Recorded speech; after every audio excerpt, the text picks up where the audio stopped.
We're back, and today we're going to clean the motor up. We got a little bit of a super clean in the jug here. We're going to spray her down, hit it with the pressure washer.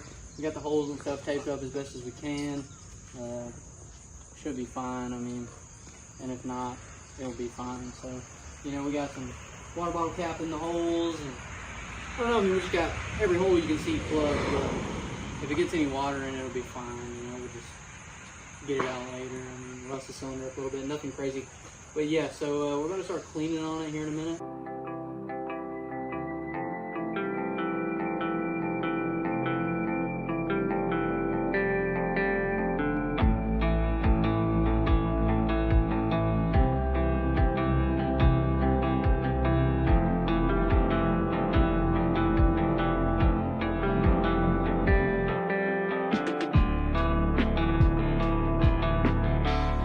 We got it all cleaned up. I just pulled the drain plug out of it, letting it drain out a little bit. There wasn't any water down in there, but there's, you know, a slight chance that there's probably some water that got in the engine. Like I said, we tried to tape it up as best as we could, block everything off, but realistically there probably is some water that got inside. Obviously everybody knows that. What we're gonna do is we're gonna pull the plugs out. We're gonna spray some penetrating oil down in the cylinders. We're gonna turn it over a couple times, make sure we get all the water and everything out of the inside of the motor. Because obviously that is not what we want. That is not ideal. We do not want rusted up cylinders when we go to start this bad boy up, whenever that may be. So what we're going to do is, like I just said, pop the plugs out. We're going to spray some penetrating oil in there. We're going to turn it over a couple times by hand. And we got some new gaskets. I don't know what all we'll replace. Probably going to leave most of this front stuff alone because it didn't appear to be leaking. You know, of course, when we throw it in the car, it'll probably start pouring, but that's fine. We're definitely going to replace the rear main seal while it's out because that's obvious. I mean, obvious. Who's not doing that? Our oil pressure sensor is broken. That's a pretty common thing to happen. When you're pulling the motor out, it'll break. Sometimes hit that firewall because it's pretty tight on it. We don't really care because we're not running stock gauges and stuff. Probably going to throw a mechanical gauge in there, but most of the time these don't work anyway. So if you have a 99 to 06, 07 Classic, whatever you want to call it. Whoa, good Lord, brother. Get a load of all those brothers, brother. Yeah, brother. Anyways, Jesus. Anyways, usually these gauges are bad on these LS motors. Those gauges go out all the time and they peg the gauge out or they say 0. So, you know, doesn't matter. But little overview for you guys again. I got the motor mounts set off in there. Actually, my dad did. He set them off in there, got them mocked up. They're not tightened down or nothing, but they're just sitting in there for now. We got the motor all cleaned up. But yeah, we got the inside all painted up like I showed you guys in the last video. Doing all that. We got the cool pack sitting in the floor there. We got a gasket kit in the garage. Like I said, we're going to get to doing that at some point. But yeah, just a brief little update. We got those max peating rods, engine mounts in there. And also, I said last video that we had a F-body oil pan. But turns out after looking up the part number, it appears to be a CTSV oil pan, which is hopefully going to work even better for us. So maybe we got lucky, maybe not. We'll see. We're back next day. We have got our motor mounts put on. We just flipped the motor over, made a little mess in the floor. Didn't think about it. The oil filter's off, or not the oil filter, but the little housing for it is off. And dumped oil out, but no big deal. So we got it all cleaned up. You can see she's looking pretty snazzy. But I try to stick it in there. We got the motor mounts on. We're gonna try using that truck oil pan first, see what happens. And if it doesn't work out, then we're gonna use that oil pan right there, hopefully. But we'll see. We're gonna give it a shot and see what happens. We got the motor in there, got it all mounted up, and we ended up using the truck oil pan. We did not end up using that oil pan, which I believe to be a CTSV oil pan. I looked up the part number, that's what it comes out to. But we ended up trying it with the truck oil pan, and trying to get you guys down in there. Yeah, we're getting away with it, just barely. It does hang kind of low, but I honestly think that the transmission pan might hang lower. I'm not for sure. But I just brought some bell housing bolts wherever I set those down. We got a Turbo 400 over there that we're about to throw behind it, mock up, see what we got to do for a transmission cross member. We're going to try to make one because in the name of budget, you know what I'm saying? I'm going to have to order the flywheel though. I know you can get the little spacer thingy or whatever to make it work, but I'm just not into all that. You know what I'm saying? If I'm going to be beating it on it hard and, you know, revving it out and everything, I just don't want that coming apart and shooting the flywheel through my foot. You know what I'm saying? Not big on that. So rather go ahead and get the one that's just SFI rated and everything, throw it in there. That way I know I'm safe, you know. But yeah, so this header right here, or manifold, ended up hitting on the frame rail over there, which that was just when we were trying to put it in. It might fit now, it might not, but we're probably going to end up turning them upside down anyways. But we're going to have to make some type of crazy maneuver to get it out that hole back there from over here. But we'll figure that out later. But see, the holes are already cut, you know, there's no going back on those. So I'm going to try to make the most of them, because I mean, honestly, I don't mind it. I think it'd be kind of cool to have them out the fender, just a little ignorant for the folks, you know what I'm saying? Just watch out. But yeah, so we got it mounted up. We're gonna try to throw the transmission in there, see what we can do with that.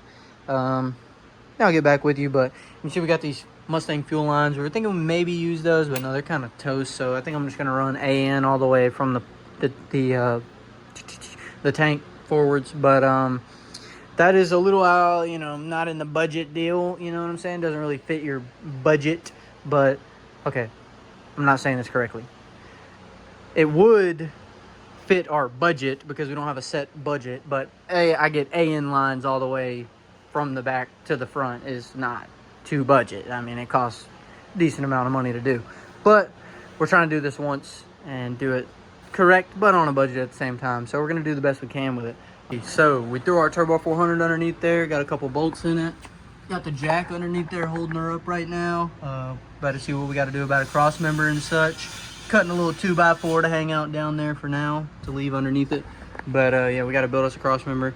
But we got the motor in, got the transmission in, everything's looking pretty good. Here's the deal. We've got the transmission sitting up in there. We've got kind of just a kind of janky mounted up in there. Just keep it in there for now. I've got a transmission cross member that we're gonna, like my dad made back in the day when I had the small block Ford. We're gonna try to make that kind of adapt and work. I don't know if y'all can see up in there very well, but I borrowed a drive shaft from my buddy out of a New Edge Mustang, and I'm hoping it's gonna work. It's pretty close in length. We're gonna have to swap the yoke and stuff, but yeah, I'm hoping it's gonna work. We gotta do a couple more things to see if that's gonna work or not. But we do have the engine in the car, like I said earlier, or maybe I didn't say, not sure. But yeah, the engine's in the car, and we do have some adjustability, because when I was putting these engine mounts on, I thought I set them all the way back, but me being me, I set them all the way forward on accident. So we can go back some more, and that's good because our drive shaft is just a little bit short, if anything. So if we can get it back far enough, I'm hoping we're going to be able to make a stock Mustang drive shaft work, because again, we do have a Mustang rear end in this car. You know the story. So anyways, yeah, hopefully we're gonna be able to slide that motor back enough to get the drive shaft in there. That probably won't be in this video, because that's not something that we're just necessarily pressed to do right now. We also haven't re-gasketed the motor yet, like I said we were gonna do. I got the gasket sitting up there on the roof, but I just, you know, we got a little too carried away, got a little too excited, had to stick it off in there, see what we were working with. So I still have to get a flywheel to make that Turbo 400 work with this 4.8, you know, 5.3, whatever, you know, anything you do. If you put a Turbo 400 behind the LS, you need that flywheel for it. Or you can run the little spacer thing, but I'm not doing that, just getting the whole flywheel. So anyways, this header right here, it was hitting the frame, like I said, but I flipped it upside down, and that's gonna work pretty good, I think. And then we're gonna make some stuff work, I believe. We'll see. Not for sure, but we'll see. So yeah, I mean, we got the motor all in there, everything's looking good. This header actually fits, which is pretty wild. But she's looking clean, way cleaner than it was. We cleaned it up earlier in this video. The car's looking pretty good, a far sight from what it was laying out in the yard. We got an engine in it now, a transmission, the interior's looking good. We got it painted up. Yeah, so we still got a lot of work to do, but it is looking pretty good from where we started. It's getting me pretty fired up just looking at this motor mounted in here, transmission tucked away back there. About to wrap it up for the weekend. We got a lot done this weekend. We did make some great progress. We got the motor in, transmission in. We mocked up a drive shaft, a Mustang drive shaft, but it's not gonna work. It's just a little bit too short, and we might could get away with it by sliding those motor mounts back and running a spacer back there. But what we're gonna do instead is we're just gonna find a drive shaft out of a Ranger, because it should be exactly the correct length. And once we do that, all we gotta do is put our yoke on there for the Turbo 400, and we should be able to bolt it up and slide it right in, and we should have no problems. But that's for a later date. for right now, we got the motor set in there and all that. Everything is just mocked up. We don't have the converter in it. It's over there on the floor. We got to pull the motor and stuff back out and re-gasket it with those gaskets right there. I have this adapter here for the flex plate. And now I know I said earlier something about swapping flex plates, but I was just misunderstood. I was confused. I didn't understand how it works. And there's two different types of spacers. One slides in and this one bolts in, and this is the one that you want to have. So I've got that already. I already had it laying around from previous. And so the goal probably for next weekend is going to be probably take that harness and start, you know, cutting off plugs and stuff that we don't need. And I'm probably going to go home and I'm going to order a battery box and stuff to run the battery cables. Need to order some fuel lines, a fuel pump. I need to get the fuse box so we can run one of those. And yeah, so I mean, that's pretty much just it. I mean, we got the motor and stuff in now, and now all we need is some power and some fuel, and should fire up, and then we'll go from there. But I mean, realistically, I would love to have it running and stuff by LS Fest in September. I'd love to take it out there and put it in the car show because I'm going, and it would just be a good time to do.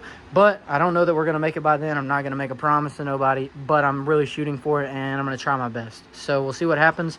And I think as long as nothing crazy happens, we should be able to make it if everything works in my favor, which I'm not going to lie. So far, everything has been going way too smooth. So that means there has to be some drama coming soon. But anyways, just thank you all for watching. And yeah, I appreciate it. We're making some good progress. I know these videos are kind of boring and a yap fest, but eventually we're going to see some rowdiness out of this thing, I promise. And it'll be worth it. So just stay tuned, and thank you all for watching.